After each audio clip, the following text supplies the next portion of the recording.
My name is Richard Gunn, and welcome to Better Basketball Minds. I'm here to help athletes learn the connection between their mind and performance. So listen, your mind is connected to how you perform. So really what I do is I work one-on-one online with people to help them get over the mental obstacles that they have. Listen, in sports, sometimes you have mental blocks, you have shooting slumps. Sometimes in games, you don't play as well as you do in practice. You can get to the game, you can work so hard, and then you can realize, man, I just put all that work in and I'm not showing up. This is not my best stuff. I got heart, I got talent, I know how to play, but for some reason, I can't do it. For some reason, it's not working for me today on this particular day. So I'm here to help people become masters and so that they can play as their best self every single time. Because listen, things are on the line. Scholarships are on the line. Big money is on the line. Your self-esteem is on the line. Okay, you put a lot of work in, and this should be some of the best years of your entire life. So what I need you to do is I need you to press that like button. I need you to press subscribe, and I need you to keep following me. Today we're going to talk about one of the biggest topics, sports psychology, and does it really work? So I was 18 years old, and first of all, I grew up loving basketball. I trained every single day for 17 years, but I decided to play college football. So that's literally my story. But so I get there, I get on campus, and I said, okay, I play running back. I got a pretty nice first step. I know what I'm doing. I can play the game, but these are some big old boys. You feel what I'm saying? I mean, I've never seen guys this big in my life. I wasn't scared, but I was just like, you know what, brother can use an extra edge. So I started getting these sports psychology books and started buying it, investing in myself, these $90 programs. I started getting them and trying to figure out what it was. I actually liked it. Okay, so I did, get some stimulation from it. I learned a lot. But one of the biggest things people struggle with is because they discover this sports psychology thing, but then they figure out, okay, I'm learning new information, but it's not always translating. Most of the time it doesn't. It translates in the beginning because you're getting some stimulation, because you're learning new information. But it doesn't. You don't feel any different, and that can be frustrating, especially if you have some type of interference that you're going through at the present moment, or you're trying to climb and go to the next level. You're like, what's going on? I know this information, but it's not changing me. So my whole thing and why I started this is because sports psychology in and of itself has a problem. The problem with sports psychology is it provides you with information, but it does not transform you.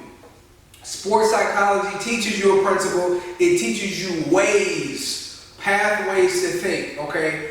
Different ways to think that leads you to be more confident, ways not to think, okay, that will lead you to being tight, okay? For example, and I will talk about this more in depth later. For example, if I worry about winning too much, or if I have too high of expectations, that way of thinking, oh, just win, and you think about that too much, that can cause you to get into a fear of failure, and that can cause your muscles to tighten up. Having too high of expectations, I just want to score 30 points all day, and that's all you think about, that's going to cause you to get into some interference thinking. So sports psychology tells you ways to think, ways not to think. Okay, that's good.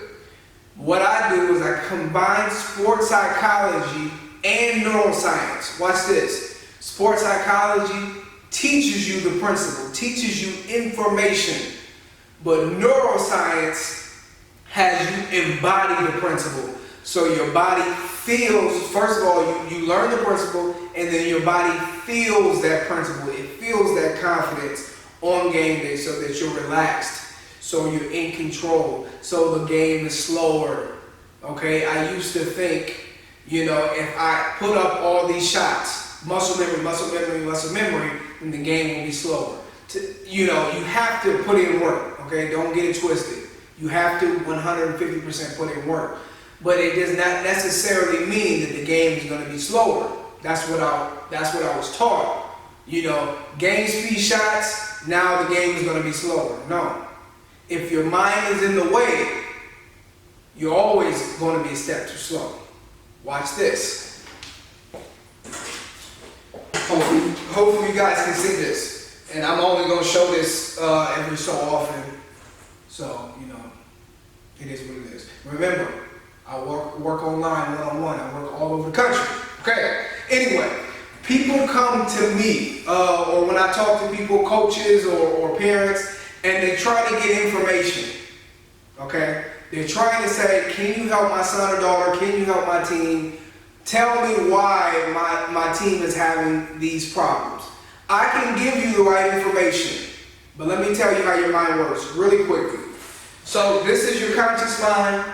This is your unconscious mind. This is your operating system. 93% of who you are, how you operate, you know, how you express yourself is in this subconscious. So you're not aware of the thoughts. You're not aware of the images of how you're actually operating. You're not aware of it.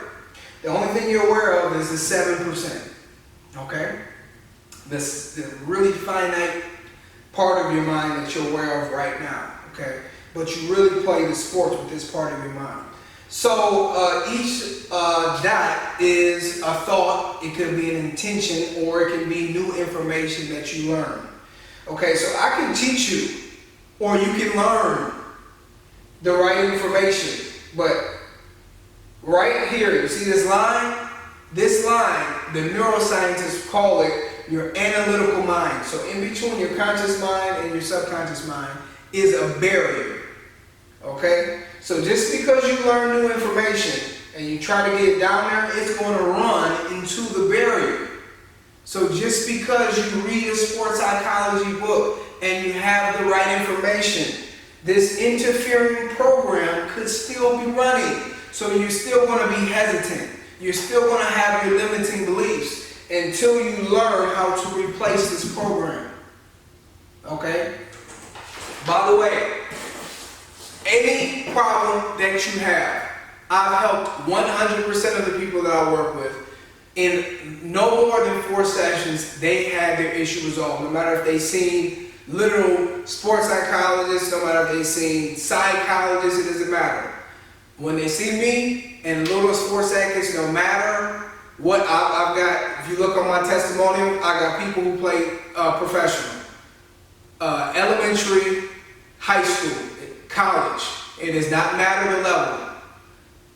100% of the time, it gets solved. But the problem is, we keep thinking, and I believe in sports psychology, but I'm saying it's incomplete. We understand that the mind, the mental game is 80% of the battle, so we go read a book.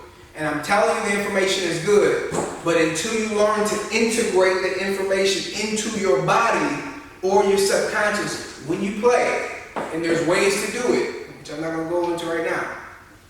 Until you learn to integrate that information, it's going to still be in your head. You're going to be frustrated. So the question is, does sports psychology work? Yes and no. It's great information. It can help you somewhat. But if you want to completely transform your game, if you want to get rid of any mental block that you might have, then you have to combine sports psychology and neuroscience. Okay, that's what you have to do. And this top section also represents your ego. Okay, so that is literally the biggest thing that's standing between you and change. Your ego is the enemy. So if you are highly touted, if you are number 20 high school player in the country, if you are the number 1 college player in the country, if you are play professional, your biggest battle would be to admit and have an awareness that, hey, I do have a problem. Okay? So you admitting it is half the battle. You going to a person who can help you is the other half. So my biggest thing is, especially with teenage players, They don't really understand how much the mind really does impact the body because they haven't been taught that, and they resist it.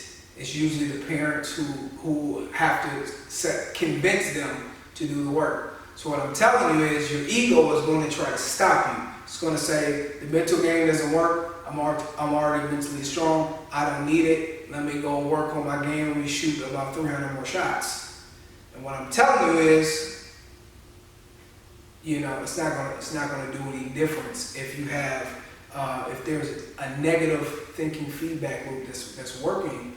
Then you working on your physical game more is not gonna work. Reach out. I want you guys to comment under below. What is your mental block? I want to know what your mental block is. I want to know what problems you're having. I want to know if you want to make the team. Comment below.